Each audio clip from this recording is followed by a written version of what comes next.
우리 다 같이 하나님의 말씀 보시겠습니다. 하나님의 말씀은 사도행전 2장 43절에서 47절까지 말씀입니다. 사도행전 2장 43절에서 47절까지 말씀 같이 한 목소리로 합독하시겠습니다. 사람마다 두려워하는데 사도들로 말미암아 기사와 표적이 많이 나타나니 믿는 사람이 다 함께 있어 모든 물건을 서로 통용하고 또 각 사람의 필요를 따라 나눠주며 날마다 마음을 같이하여 성전에 모이기를 힘쓰고 집에서 떡을 떼며 기쁨과 순전한 마음으로 음식을 먹고 하나님을 찬미하며 또 온 백성에게 칭송을 받으니 주께서 구원받는 사람을 날마다 더하게 하시니라. 아멘.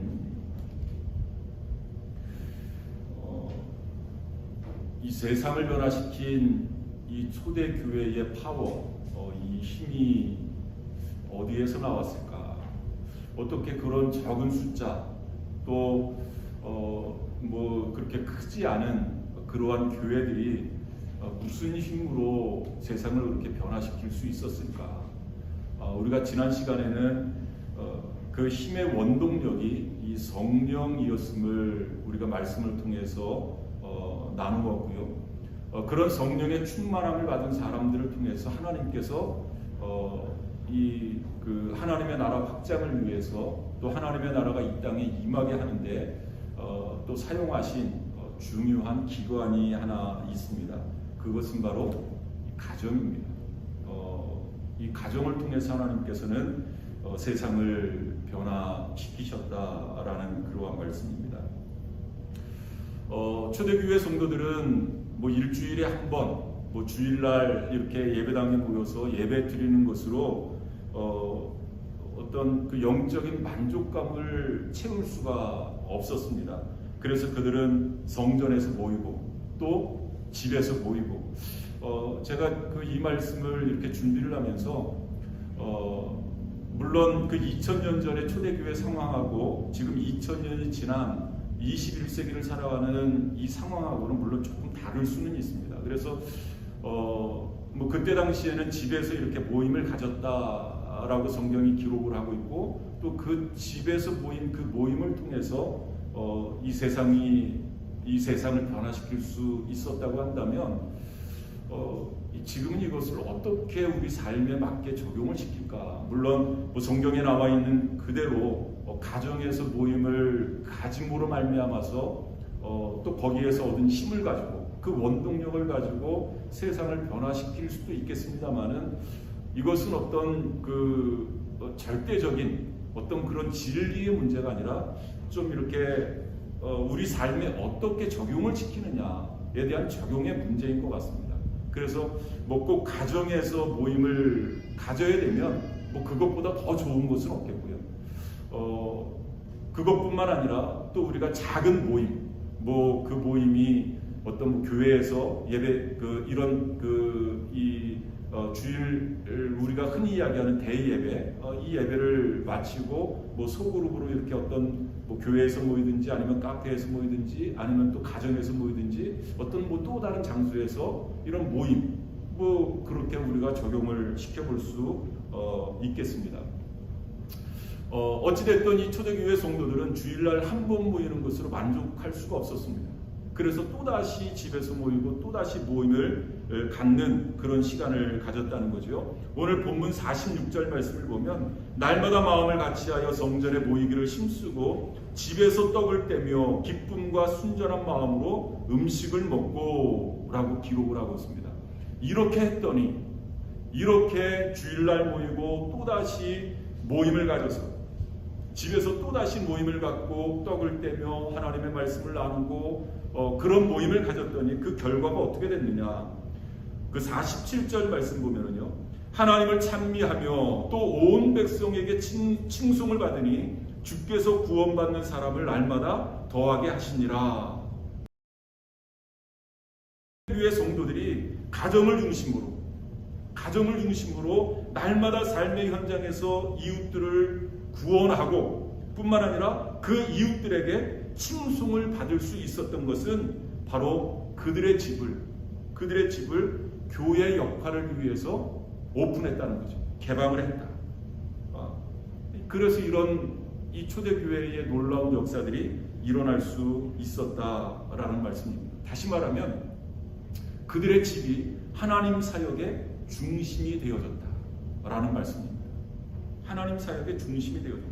그렇다면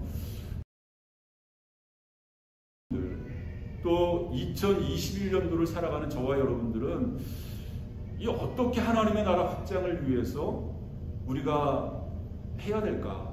뭐 그때 당시에는 자신의 집을 이렇게 오픈하고 그런 모임을 가졌었다면 우리는 과연 어떻게 적용을 시킬 수 있을까? 한번 이것을 고민해보는 그런 시간을 갖도록 하겠습니다.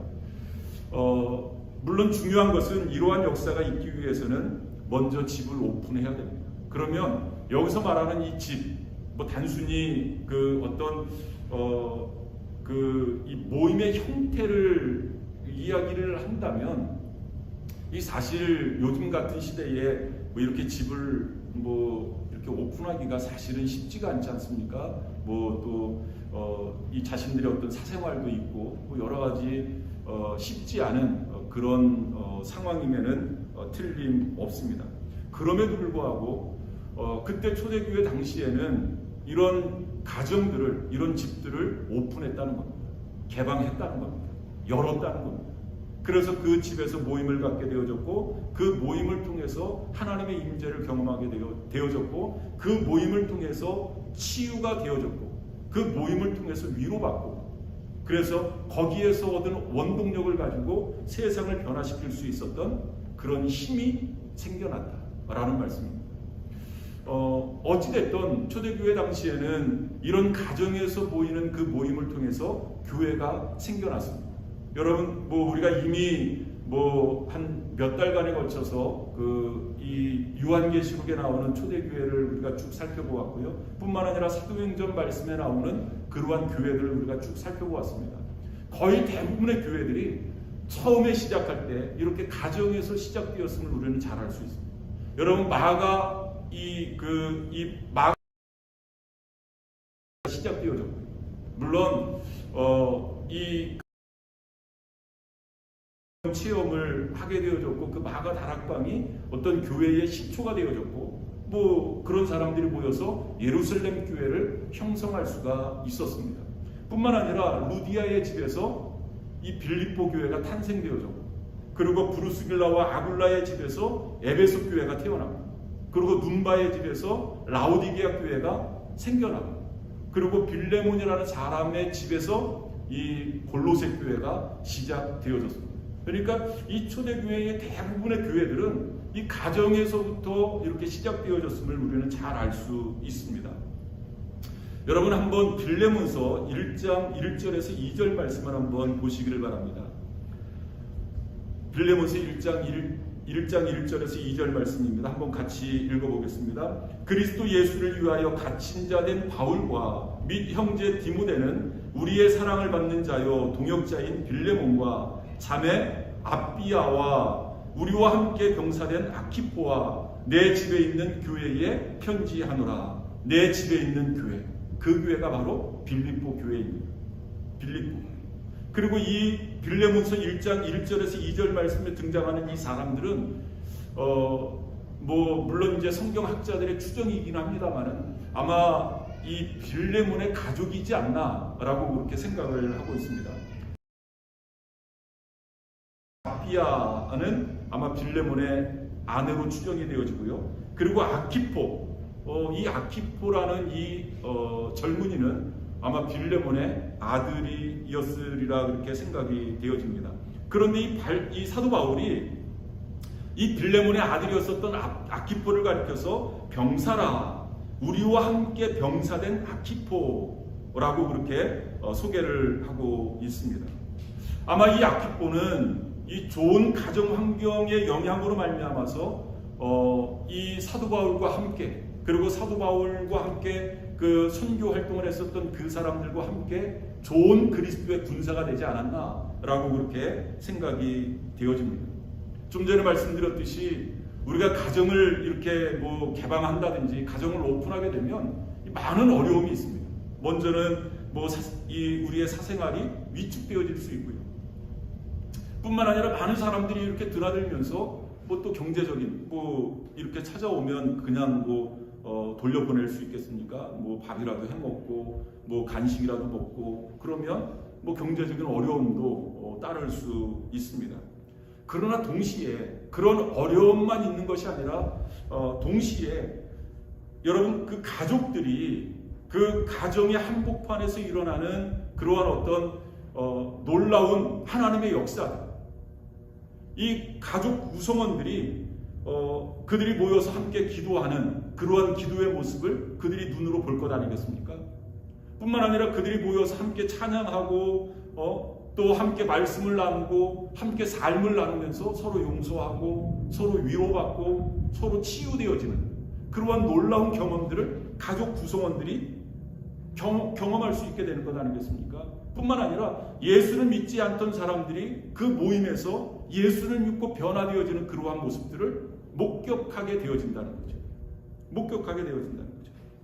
뿐만 아니라 그 집을 드나들었었던 이 빌레몬의 집을 가정한다면 그 빌레몬의 집을 드나들었었던 수많은 이 거룩한 사람들의 어떤 신앙의 모범을 그들이 또 보았을 것 아니겠습니까? 아마 대표적인 사람이 사도 바울이라고 생각이 되어집니다. 사도 바울이 이 골로새 교회를 또 통해서 그리고 이 사도 바울이 이 빌레몬의 집을 방문했을 때 뭐 그냥 오겠습니까? 그 빌레몬의 집에서 하나님의 말씀을 선포하지 않았을까요? 이 아키포는 사도 바울을 직접 만났을 뿐만 아니라 사도 바울이 전하는 메시지를 들었을 거라고요. 뿐만 아니라 이 아키포는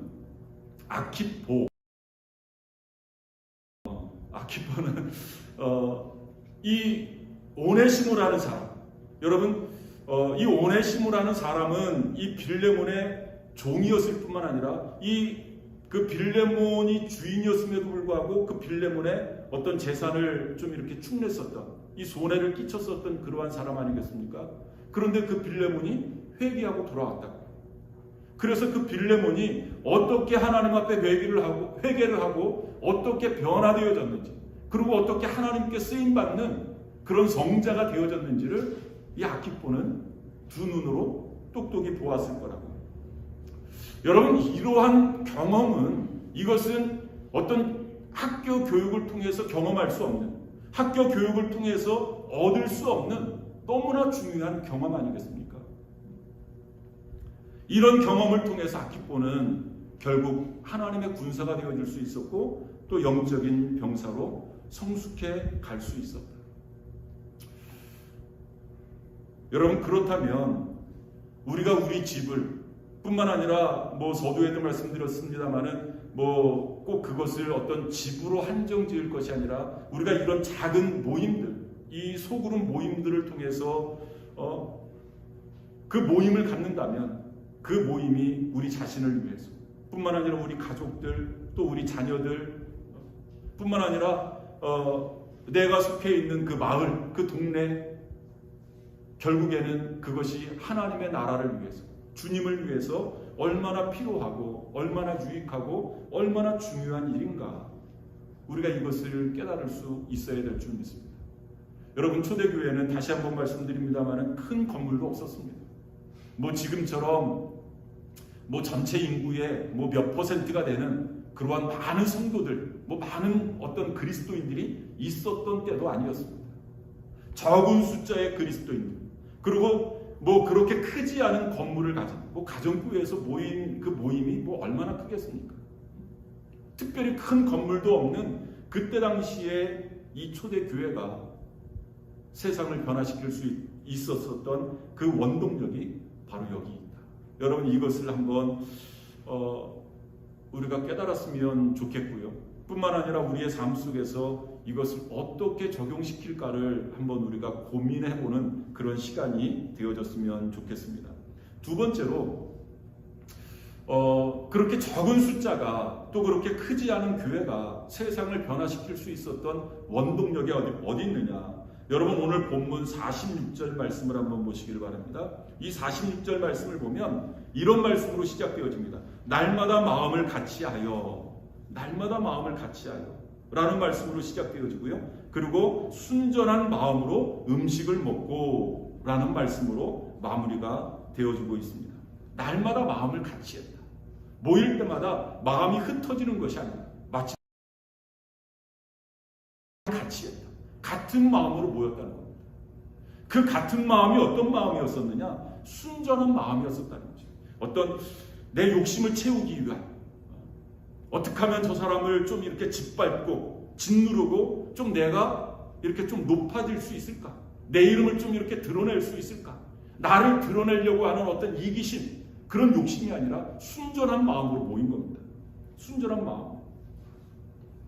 여러분 그런 사람들이 모이면 마음이 서로 이렇게 통하지 않겠습니까? 마음이.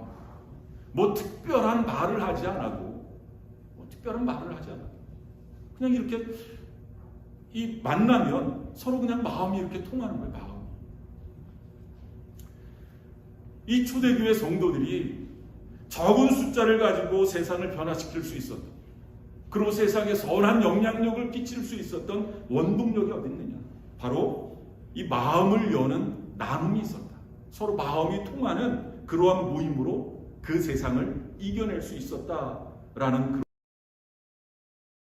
우리는 마음을 연다 그러면 좀 그것을 관념적으로만 생각을 해요. 뭐 그래 마음 뭐 여는 거 좋지, 뭐 마음을 열어야지. 그런데 여러분 이 초대교회 성도들은 그것을 관념적으로만 생각하지 않았습니다. 마음의 문을 열었을 뿐만 아니라 그들은 호주머니도 열었어요. 실천을 했다는 거죠. 실천. 내가 이렇게 너에 대해서 마음을 열었어. 내 마음뿐만 아니라 내 모든 것을 열었어. 라는 모습을, 그들의 실천의 모습을 통해서 우리가 알 수 있습니다. 여러분 이 너무나 중요한 말씀입니다. 44절에서 45절 말씀 한번 보시길 바랍니다. 그들이 마음의 문을 연 모습에 대한 증거를 44절에서 45절 말씀에 이렇게 기록하고 있는데요. 믿는 사람이 다 함께 있어 모든 물건을 서로 통용하고 또 재산과 소유를 팔아 각 사람의 필요를 따라 나눠주며 라고 말씀하고 있어요. 여러분 이 말씀만 보면 뭐 이거 공산사회네, 공산주의네 라고 말씀하실 분도 있을지 모르겠어요. 여러분 공산주의가 아마 이 말씀을 좀 이렇게 뭐 읽으면서 뭐 감동을 받은 어떤 한 사람이 뭐 공산주의 사회를 만들었는지 모르겠어요. 그런데 여러분 초대교회 성도들은 어떤 국가의 분배 원칙에 따라서 이렇게 나눔을 실천한 것이 아닙니다. 어떤 큰 기관이 어떤 큰 기관에 의해서 뭐 이렇게 이 분배의 원칙을 가지고 이렇게 나눈 것이 아니라는 거죠. 그들은 성령의 감동을 받았습니다. 성령의 감동을 받아서 자발적으로 한 겁니다. 자발적으로. 공산주의는 그것을 다 국가라는 기관이 다 끄집어 모아서 뭐 처음에는 이제 잘 분배도 했지만 뭐 지금은 분배를 합니까? 한 독재자만 배를 불리는 그런 사회가 바로 공산사회 아닙니까? 그런데 그들은 그렇게 하지 않았다는 거죠. 성령의 감동에 따라서 자발적인 나눔의 실천을 한 겁니다. 그것이 바로 44절 45절 말씀의 증거입니다. 서로 마음이 통하니까.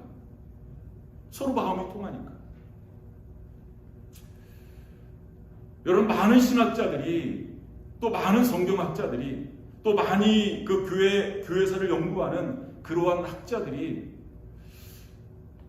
왜 요즘 교회가 이렇게 세상을 향해서 영향력을 행사하지 못할까?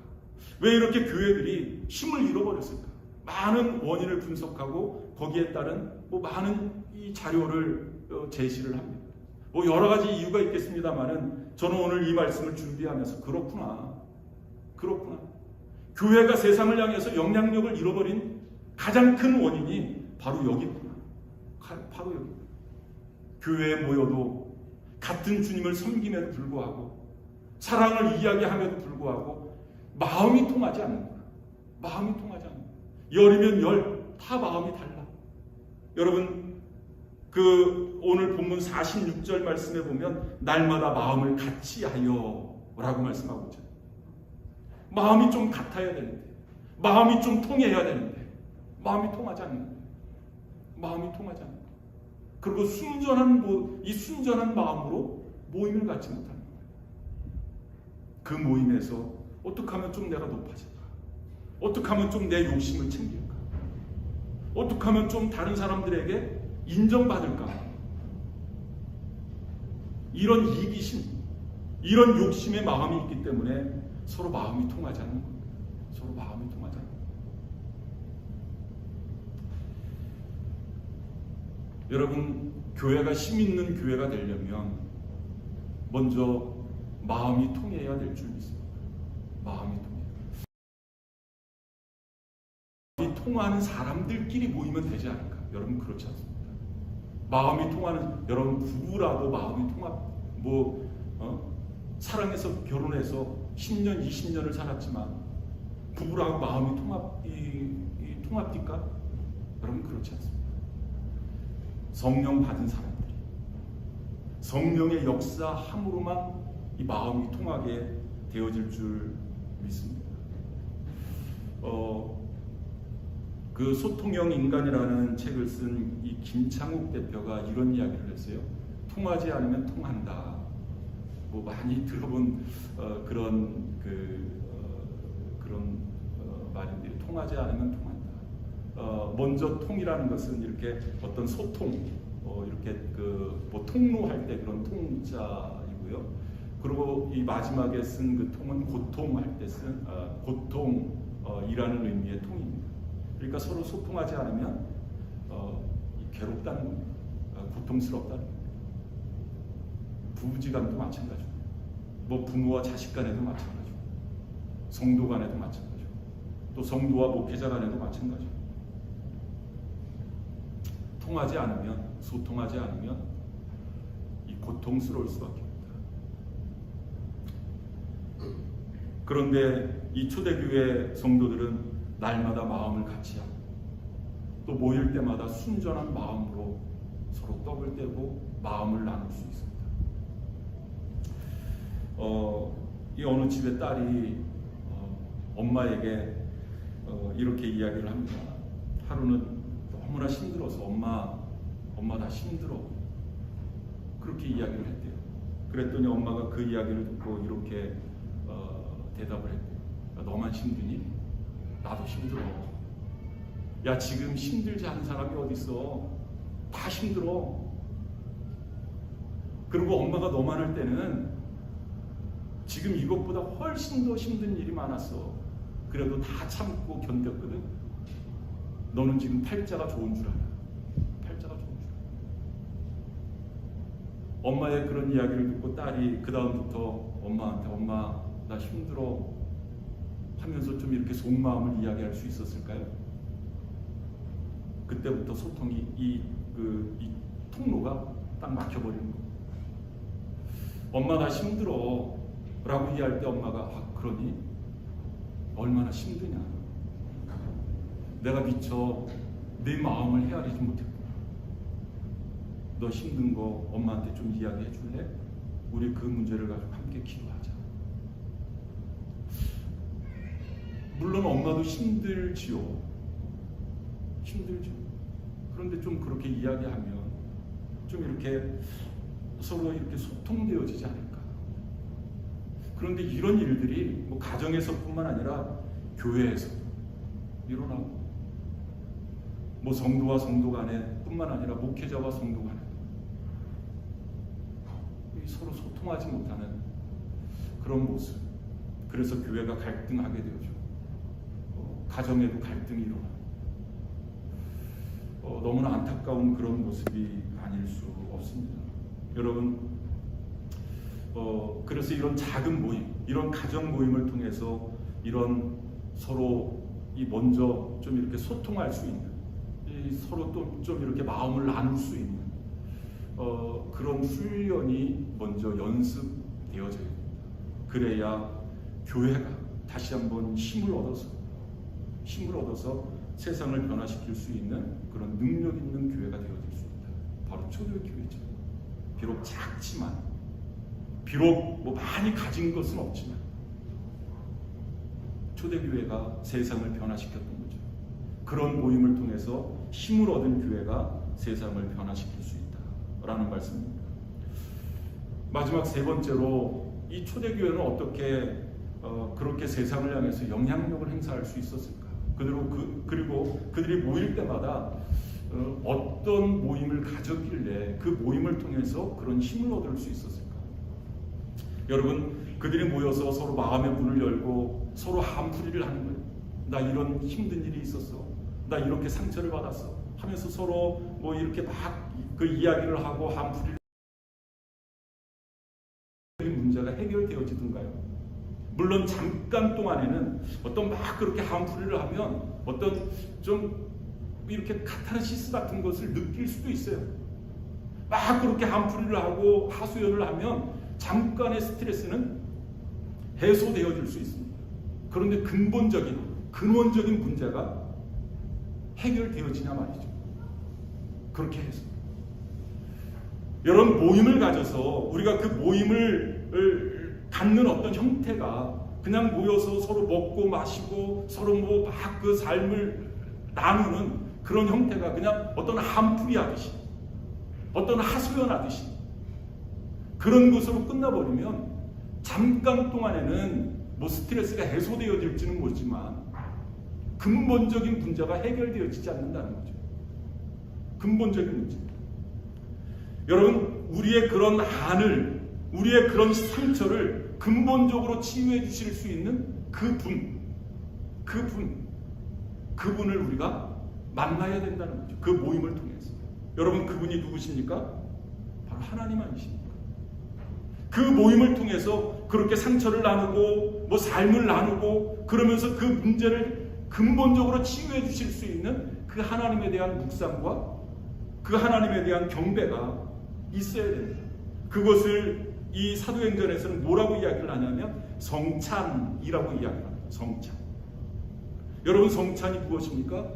뭐 우리가 흔히 이야기하는 교제의 떡을 떼는 것 아니겠습니까? 교제의 떡. 우리는 성찬 그러면 좀 너무 이렇게 의식적인 그러한 성찬만을,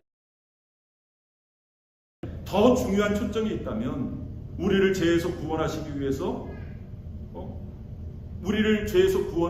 십자가에 달려 돌아가신 그 주님께서 3일 만에 다시 살아나시고 부활하시고 그 부활하신 예수님을 함께 바라볼 수 있는, 그 부활하신 예수님을 만나는 것, 여러분, 그것이 바로 성찬의 참된 의미 아니겠습니까? 참된 의미라고. 그 성찬의 참된 의미를 뭐 우리 교회에서 매월 첫째 주에 하는 그 성찬 예식을 통해서뿐만 아니라 우리가 가정에서 아니면 소그룹 모임을 통해서 서로 음식을 나누고 마음을 나누고 그러면서 그 성찬의 참된 의미를 우리가 깨달을 수 있어야 된다는 거죠. 성찬의 참된 의미. 좀 전에 말씀드렸듯이 그 모임을 통해서 예수 그리스도를 만나는 겁니다. 부활하신 예수 그리스도, 내 삶의 주인 되신 예수 그리스도, 그 예수 그리스도를 만나는 겁니다. 여러분, 그 내용이 오늘 본문 46절 말씀에 나와 있습니다. 한번 같이 보겠습니다. 집에서 떡을 떼며 기쁨과 순전한 마음으로 음식을 먹고, 이 초대교회 성도들이 가정에 모여서 서로 음식을 나눠 먹는 그러한 모습이 나오고 있습니다. 그런데 그들은 음식만 나눠 먹은 것이 아니에요. 보니까 말씀도 서로 나누었습니다. 여러분, 42절 말씀 한번 보시기를 바랍니다. 그들이 사도의 가르침을 받아 서로 교제하고 떡을 떼며 오로지 기도하기를 힘쓰니라 라고 말씀하고 있어요.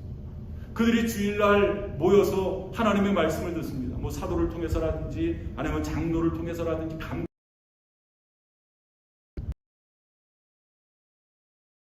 끝나는 것이 아니라 그것으로 마무리 짓는 것이 아니라 또다시 집에서 모여서 또다시 어떤 소그룹 모임을 모여서 그 말씀을 서로 또 나누는 거예요. 그 말씀을 나누면서 내가 받은 은혜, 또 내 삶 속에서 적용하면서 하나님께서 그 말씀을 통해서 어떻게 역사해 주셨는지를 또 나누는 겁니다. 또 나누는 겁니다. 그것이 바로 이 말씀 사역의 마무리라. 우리는 말씀 그러면 뭐 주일날 한번 말씀 듣는 것으로 끝나버리는데요. 이 초대교회 성도들은 그러지 않았다는 겁니다. 또 다시 모여서 그 말씀을 다시 되뇌이는 겁니다. 다시 되새기는 겁니다. 그리고 어떻게 그 말씀대로 우리 삶 속에 적용하면서 하나님의 역사를 또 하나님의 영광을 드러낼 것인가, 그 말씀을 서로 나누는 겁니다. 그것이 바로 이 초대교회 성도들이 가정에서 모여서 이 집에서 떡을 떼며 성찬에 참된 초점이고 성찬에 참된 의미이다라는 그러한 말씀입니다. 이것이 바로 초대교회의 모습이었습니다. 우리는 초대교회 그러면 뭐 이렇게 작은 어떤 뭐 장소에서 이렇게 모이는 그러한 모임만을 생각을 하는데요. 물론 그러한 모임도 있었습니다만 더 중요한 것은 그들이 가정에서 아니면 어떤 어떤 또 다른 장소에서 또 다른 모임을 통해서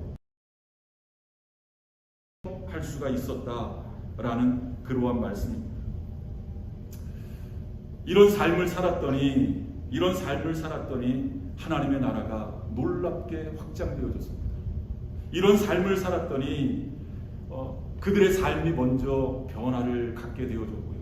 그런 변화를 갖게 되어지는 성도들을 바라보는 세상 사람들의 반응이 오늘 본문 말씀에 나와 있습니다. 여러분 한번 오늘 본문 43절 말씀을 보시기를 바랍니다.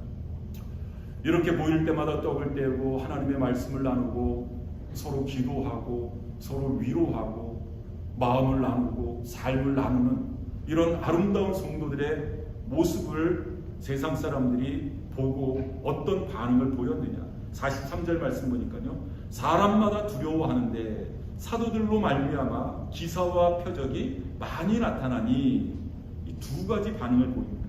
첫 번째는 사람들이 두려워했다. 그렇게 변화되어진 그리스도인들, 변화되어진 하나님의 사람들을 바라보면서 사람들이 두려워했다. 여러분 이 두려움이라는 것은 단순한 무서움이 아닙니다. 이 두려움에는 경건이 포함되어져 있는 그러한 두려움입니다. 경건이 포함되어져 있는 그러한 두려움. 우리가 쉽게 이야기하면 놀라워했다. 이 놀라워하는 모습을 볼 수 있습니다. 여러분 이런 모습은 이 초대교회 때뿐만 아니라 여호수아서 5장 말씀에도 이런 모습이 나타나는데요. 여호수아서 5장 1절 말씀을 보면 이 요단강을 건너서 이제 가나안 땅에 들어갔었던 이스라엘 백성들을 바라보면서 이 가나안의 7 족속들이 이 이스라엘 백성들을 바라보면서 놀라워하는 모습, 그런 모습이 잘 그려져 있습니다. 여러분 한번 여호수아서 5장 1절 말씀 보시길 바랍니다. 요단 서쪽의 아모리 사람의 모든 왕들과 해변의 가나안 사람의 모든 왕들이 여호와께서 요단물을 이스라엘 자손들 앞에서 말리시고 우리를 건너게 하셨음을 듣고 마음이 녹았고 이스라엘 자손들 때문에 정신을 잃었더라 라고 말씀하고 있습니다. 여러분 그렇습니다. 요단강만을 하나님께서 갈리신 것이 아니라 마르게 하신 것은 홍해도 갈라주신 것 아니겠습니까? 그 홍해를 마른 땅 걸어가듯이 홍해를 건너온 겁니다. 그것을 다 소문으로 들었어요. 그 하나님께서 이스라엘 백성들을 요단강도 그렇게 건너게 하신 겁니다. 그 소문을 듣고 그 아모리 사람들뿐만 아니라 가나안 원주민들이 어땠다고요? 그렇게 하셨음을 듣고 마음이 녹았고 이스라엘 자손들 때문에 정신을 잃었더라 라고 말씀하고 있어요. 정신을 잃어버릴 정도로 충격을 받은 겁니다. 정신을 잃어버릴 정도. 저와 여러분을 바라보면서 세상이 이런 충격을 받아야 되지 않겠습니까? 교회를 바라보면서 세상이 이런 충격을 받아야 된다. 저와 여러분의 가정을 바라보면서 이런 충격을 받아야 된다. 그런데 어떻습니까? 반대. 세상이 가정들을 바라보면서 충격을 받아야 되는데, 놀라워해야 되는데 반대가 되어진 것 같아요. 오히려 교회가 세상을 바라보면서 놀라워해야 해요. 오히려 그리스도인들이 세상을 바라보면서 충격을 받습니다. 어떤 세상의 어떤 그 권력, 어떤 이 파워, 어떤 물질, 아니면 어떤 악의 구조, 이런 것들을 바라보면서 충격을 받습니다. 바뀌어버렸어요.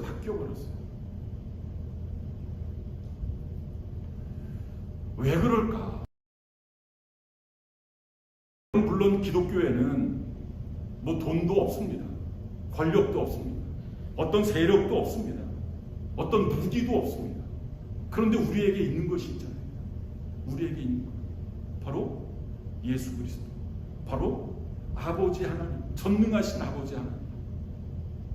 이것이 있음에도 불구하고 오히려 이것을 소유한 사람들이 세상을 바라보면서 두려워해요. 세상을 바라보면서 충격을 받습니다. 거꾸로 됐어요. 그 말은 우리가 하나님의 능력을 100% 신뢰하지 못하는, 어떻게 보면 이 불신앙에서 이런 모습이 나타나지 않나. 말로는 하나님을 믿는다고 하면서, 말로는 예수 그리스도를 내 삶의 주인으로 모셨다고 하면서 실제의 삶 속에서는 그런 모습이 나타나지 않는 거예요. 그러니까 세상을 바라보면서 두려워하는 거예요. 세상을 바라보면서 충격을 받는 겁니다. 그런데 초대교회는 그러지 않았습니다. 비록 가진 것 없었지만, 베드로의 고백처럼 내게는 은과 금은 없었지만 내게 있는 것으로 내게 주노니 예수 그리스도의 이름으로 일어나 걸어라. 내게 있는 것, 바로 예수 그리스도, 바로 하나님의 능력, 이것이 있었던 거죠. 여러분, 세상과 교회가 똑같다면 누가 교회를 두려워하겠습니까? 세상에서 볼 수 있는 일이나 교회에서 볼 수 있는 일이나 다 같다면 교회의 특징이 무엇이 있겠습니까? 세상에 없는 것을 교회는 가지고 있어야 될 줄 믿습니다. 비록 세상은 싸우지만 교회는 사랑해야 되지 않겠습니까? 세상은 서로 의심하지만 교회는 좀 서로 신뢰하고 서로 믿어야 되지 않겠습니까? 세상에서는 자기 것을 챙기기에 급급하지만 교회는 좀 이렇게 서로의 것을 이렇게 챙겨줄 줄 알아야 되지 않겠습니까? 그것이 바로 교회의 참된 모습 아니겠습니까? 저는 이것이 바로 기적이라고 생각이 되어져요. 이것이 뭐 죽을 병 걸렸었던 사람이 살아나는 것만 기적이 아니라 이것이 기적이라고 생각이 되어져요. 이런 모습을 세상이 바라보면서 놀라는 겁니다. 이런 모습을 바라보면서. 이러한 공동체가 시작되어지니까 놀라운 일들이 벌어졌습니다. 일찍이 한 번도 경험해보지 못한 그러한 사회가, 그러한 공동체가 만들어지기 시작했습니다. 그것은 민주주의 사회도 아니었습니다. 그것은 자본주의 사회도 아니었습니다. 그것은 흔히 이 공산주의 아니면 사회주의 사회도 아니었습니다. 새로운 세계가 열린 겁니다. 여러분 다시 한번 44절 45절 말씀을 한번 보시길 바랍니다. 믿는 사람이 다 함께 있어 모든 물건을 서로 통용하고 또 재산과 소유를 팔아 각 사람의 필요를 따라 나눠주며 그들이 서로 만나서 말씀을 배우고 서로 떡을 떼면서 음식을 나누면서 서로 교제하고 서로 기도하기 시작하니까 이런 공동체가 형성되어진 겁니다. 새로운 질서가 만들어지기 시작한 겁니다. 새로운 사회가 만들어지기 시작한 겁니다. 믿는 사람들이 다 함께 있어 모든 물건을 서로 통용하고 또 재산과 소유를 팔아 각 사람의 필요를 따라 나눠 주었다 라고 말씀하고 있어요. 하나님의 나라가 이 땅에 임한 겁니다. 하나님의 나라가. 세상은 서로 가져가려고 하잖아요. 있음에도 불구하고, 이미 많이 있음에도 불구하고 더. 그런데 성령 충만했었던 이 사람들은 모든 물건을 서로 통용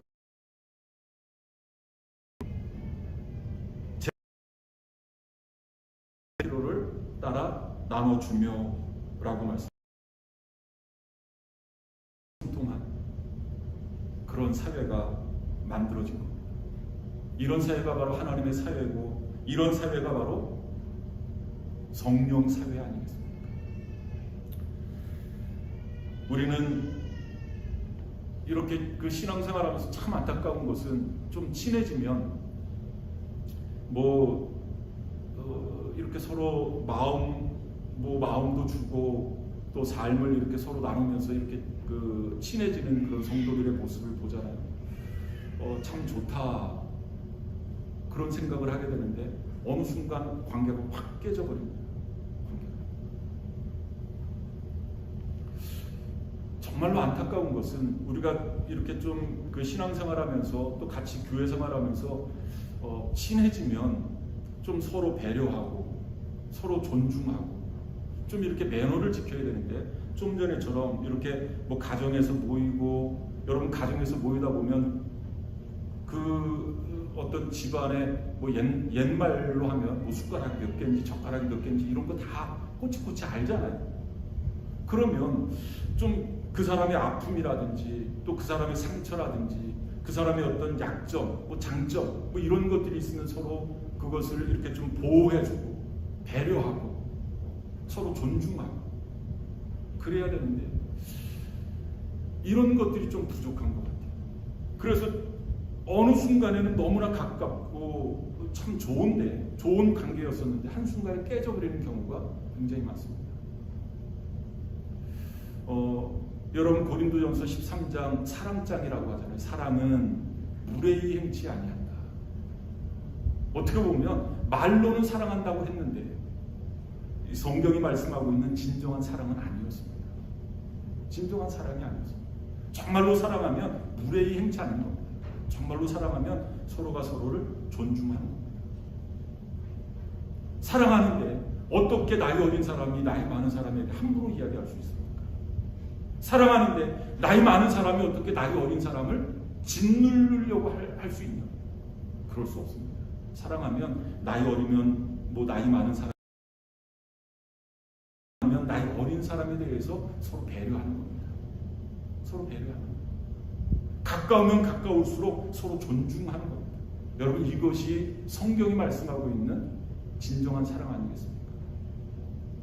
그래야 그 공동체가 오래 갈 수 있는 겁니다. 그렇게 했더니 어떤 역사가 일어나게 되느냐? 여러분 47절 말씀 한번 보시기 바랍니다. 47절 말씀 한번 같이 읽어보겠습니다. 하나님을 찬미하며 또 온 백성에게 칭송을 받으니 주께서 구원받는 사람을 날마다 더하게 하시니라. 서로 삶을 나누고 서로 아픔을 나누고 서로 상처를 싸매주고 그 상처를 위해서 서로 기도하고, 이거 필요해? 그럼 이거 가져다 써. 너가 이거 필요해? 그럼 가져다 써. 서로 이런 삶을 사니까 여러분, 하나님을 찬양하지 않을 수가 없는 겁니다. 하나님을 찬미했다 라고 말씀하고 있어요. 뿐만 아니라 온 백성에게 칭송을 받으니, 이 온 백성이라는 것은 믿지 않는 사람을 이야기하고 있습니다. 세상 사람들을 이야기하고 있습니다. 아니, 저 사람들은 어떻게 저럴 수 있지? 아니, 저렇게 없으면서, 별것도 없으면서 뭐가 저렇게 좋지? 뭐가 저렇게 기쁘지? 맨날 뭐하러 저렇게 만나지? 여러분, 세상 사람들은 이해하지 못하는 겁니다. 그럼에도 불구하고 세상 사람들이 칭송을 했다. 이 칭찬했다. 뿐만 아니라 그 칭찬 속에는 존경심이 있는 겁니다. 그것을 칭송이라고 이야기합니다. 존경하면서 칭찬을 하는 겁니다. 나도 네가 믿는 예수를 한번 믿어봐야 되겠다. 이런 겁니다. 이런 사람들이 많아지니까 그 47절 하반절 말씀 보니까 주께서 구원받는 사람을 날마다 더하게 하신다. 구원받는 사람들이 날마다 더해진 겁니다. 하나님의 나라가 이 땅에 임하게 되어진 겁니다. 하나님의 나라. 저는 오늘 이 말씀을 준비하면서 서두에도 말씀드렸듯이 초대교회 당시에는 교회라는 그 가정이라는 그 모임의 형태를 통해서 이러한 역사들이 일어났습니다. 지금 이 시대에 가장 좋은 것은 뭐 가정에서 이런 모습들이 일어나면 가장 좋겠고요. 또 굳이 가정이 아니더라 하더라도 뭐 교회에서 작은 모임을 갖든지 아니면 뭐 또 다른 어떤 장소에서 이런 모임을 가질 때 이런 역사가 일어났으면 좋겠어요. 이런 역사. 그래서 세상 사람들이 바라보면서 너는 뭐가 그렇게 날마다 좋아? 뭐가 그렇게 날마다 좋아? 한번 네가 믿는 예수를 나도 한번 믿어봐야 돼. 좀 이런 이야기를 들을 수 있는 저와 여러분들의 삶이 되어졌으면 좋겠습니다. 매일 그냥 지고 다니고 예수 믿는다고 하면서 온 백성에게 칭송을 받더라. 주께서 구원받는 사람을 날마다 더하시더라. 우리의 삶의 모습이 세상 사람들에게 이렇게 선한 영향력으로 나타날 수 있는 저와 여러분들의 삶이 되어질 수 있기를 바랍니다. 기도하시겠습니다.